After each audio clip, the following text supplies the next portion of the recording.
Totoo pala kapag may edad ka na, saka mo lang ma-realize ang ganda ng buhay nung bata ka pa. Noon simpleng saya lang sapat na.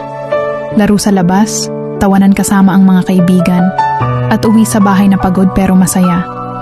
Wala pang mabibigat na problema, wala pang responsibilidad na kailangang buhatin araw-araw. Ang iniisip mo lang noon kung anong laro ang susunod at kung anong oras kakakain. Pero habang tumatanda tayo, saka natin naiintindihan na hindi pala madali ang buhay. May mga pangarap kang kailangan ipaglaban, may pamilya kang gustong bigyan ng magandang kinabukasan. Doon mo marirealize na ang mga simpleng araw noong bata ka ay mga panahong hindi mo na mababalikan.